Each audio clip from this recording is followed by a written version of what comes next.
नमस्कार, मैं हूं Iqbal Parvez. India News desk में आपका स्वागत है। साथियों, देश में कोरोना का किस तरह से कहर बढ़ा है ये आप भी जानते हैं, हम भी जानते हैं, पूरा देश और पूरी दुनिया जानती है। इसके लिए हमारे कर्मठ प्रधानमंत्री नरेंद्र मोदी ने क्या किया है वो भी हम भी जानते हैं, आप भी जानते हैं और पूरी दुनिया भी जानती है।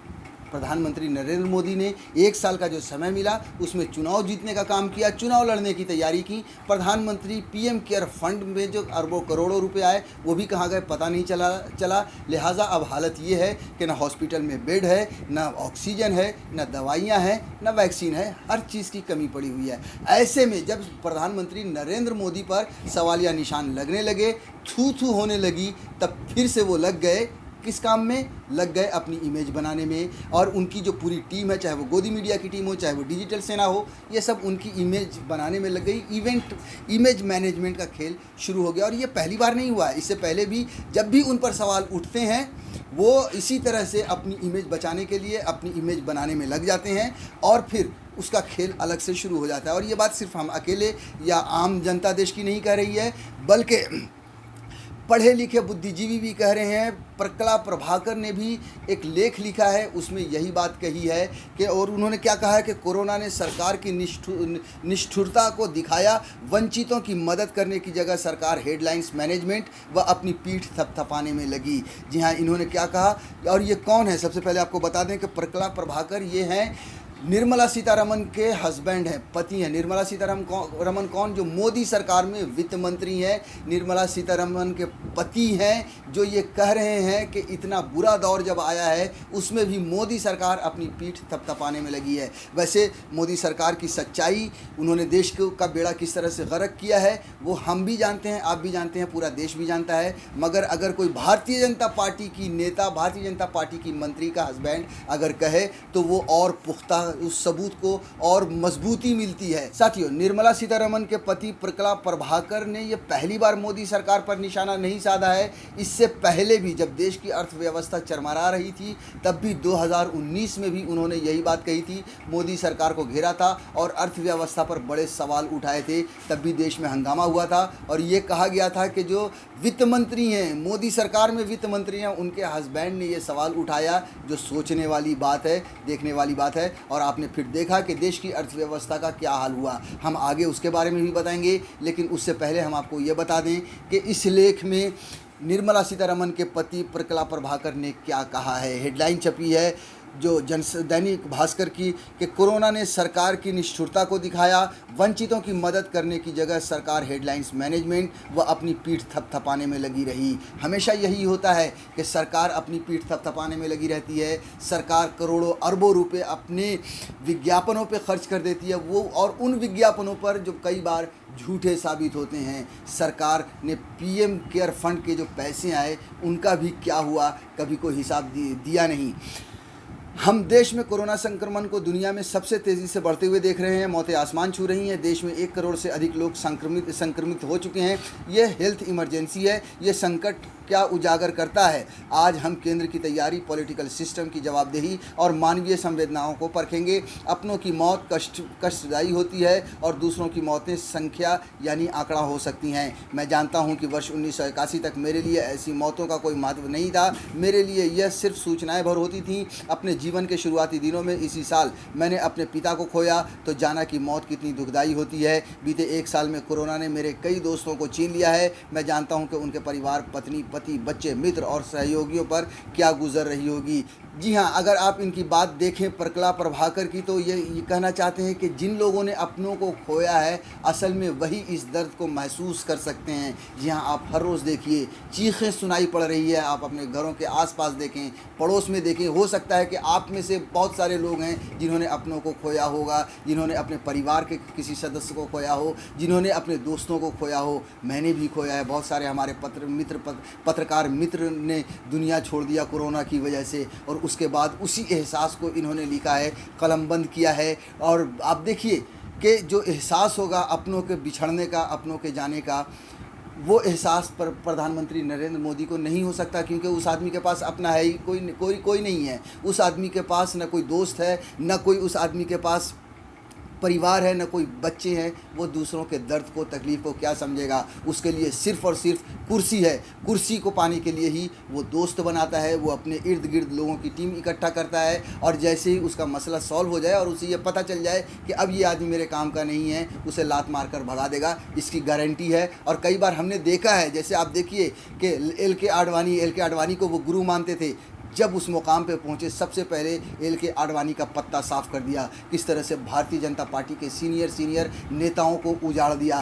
तो इस आदमी के पास कोई नहीं है, न कोई अपना है, न कोई दोस्त है, न कोई परिवार है, न कोई रिश्तेदार है, सिर्फ़ और सिर्फ कुर्सी है। तो फिर ये आदमी नरेंद्र मोदी दूसरों के दर्द को क्या समझेगा। मगर प्रकला प्रभाकर ने दुख दर्द को महसूस किया है, और इसलिए वो उन्होंने लिखा है, मेरे दोस्त अपनी पत्नी और शादी योग्य 2 बेटियों को अपने पीछे छोड़ गया। परिवार उनका अंतिम संस्कार तक नहीं कर सका। हॉस्पिटल में ज़िंदगी भर की सारी कमाई चली गई। इस घटना को 1 साल हो चुके हैं और परिवार इस सदमे से उबर नहीं सका है। एक अन्य मित्र ने अपने 81 वर्षीय पिता को निजी अस्पताल में भर्ती कराया।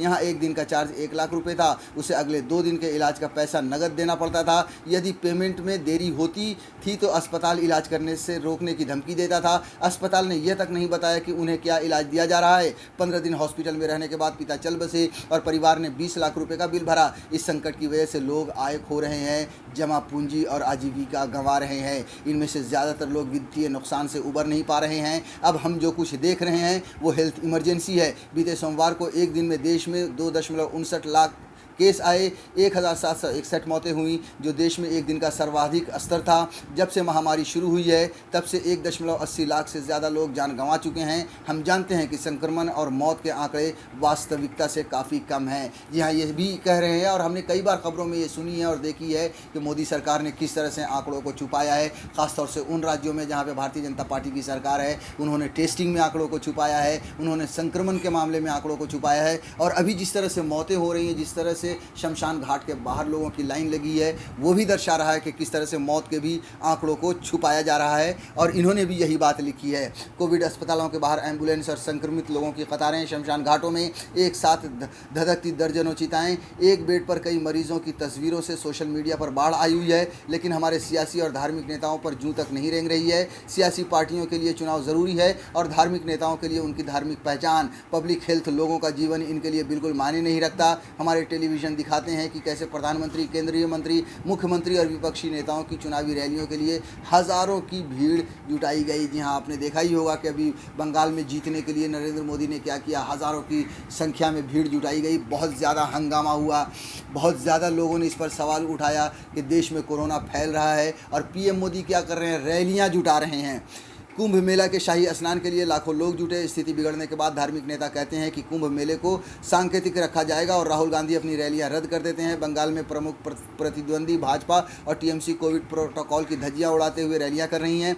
हद तो तब होती है जब कुछ एक्सपर्ट एनालिसिस और सियासी नेता इन चुनावी रैलियों को और कुंभ मेले में जुटी भीड़ को जायज़ ठहराने में लग जाते हैं। उनको सुनकर मुझे काफ़ी गुस्सा आता है। अब ये सुनकर और धक्का लगा जब वे तर्क देते हैं कि दूसरे देशों की तुलना में हमारी स्थिति अच्छी है। वे अर्थहीन हैं, बेमेल और सिलेक्टिव डेटा रखते हैं। ऐसे प्रतीत होता है कि इन लोगों के दिलों में उनके लिए कोई संवेदना नहीं है जिन्होंने अपनों को खोया। हम इस ड्राई नंबर की वजह से पूरे संकट को नज़रअंदाज कर रहे हैं। हम इन नंबर के पीछे के चेहरे, परिवारों को इग्नोर कर रहे हैं। यदि हम प्रति 10 लाख आबादी के हिसाब से संक्रमण की दर, मृत्यु दर की तुलना दूसरे देशों से करें तो हमारा प्रदर्शन पड़ोसी देश भूटान, नेपाल, पाकिस्तान, बांग्लादेश से भी ख़राब है। कोरोना वायरस से लड़ने के लिए हमें 70 करोड़ लोगों का टीकाकरण करना होगा। जी हाँ, अगर आप टीवी पर डिबेट देखें, गोदी मीडिया की खबरों को देखें तो वो बार बार ये झूठा बताने में लगे रहते हैं। भारतीय जनता पार्टी के लोग और संघ के लोग, अंधभक्त लोग ये बार बार बताने में लग जाते हैं कि दूसरे देशों से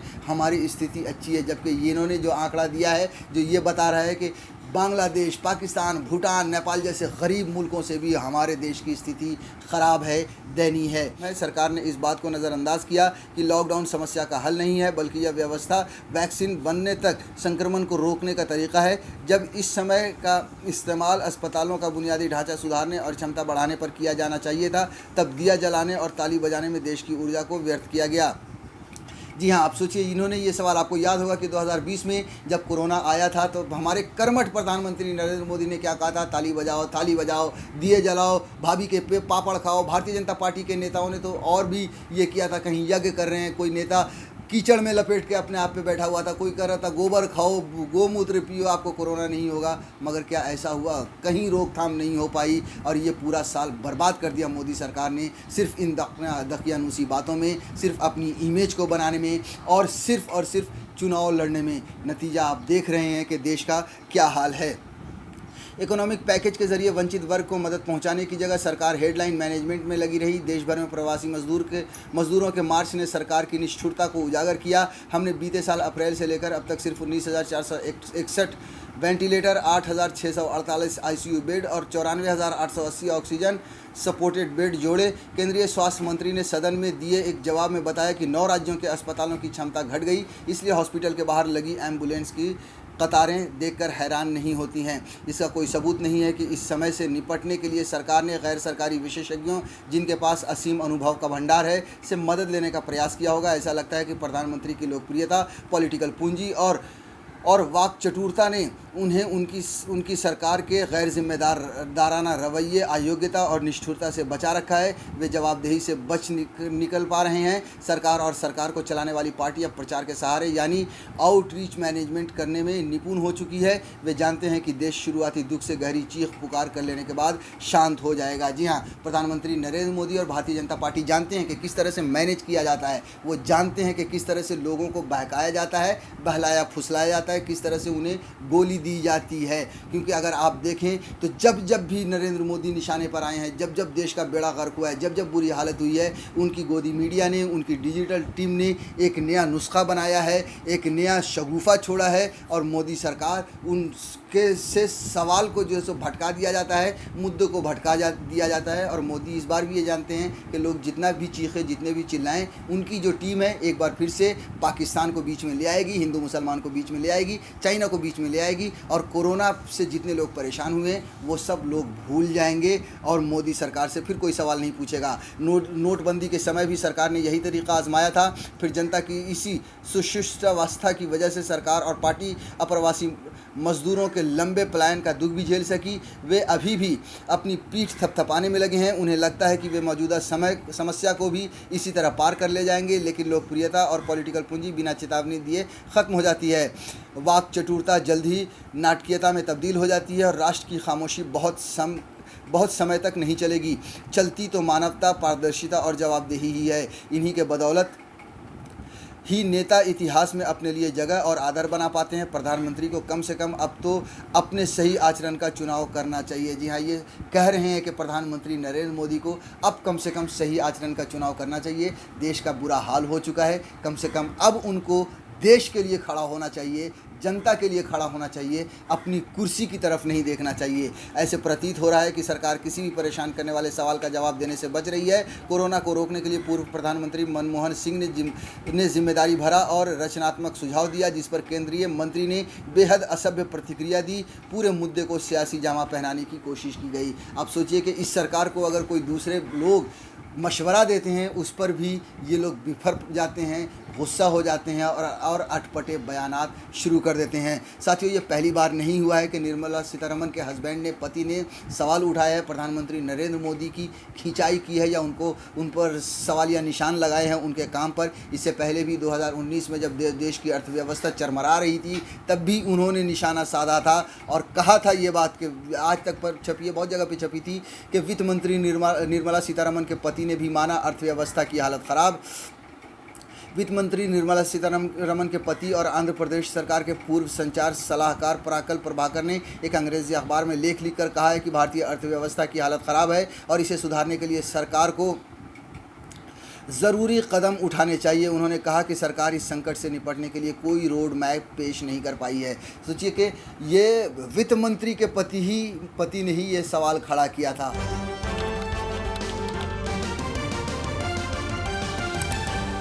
आपकी आवाज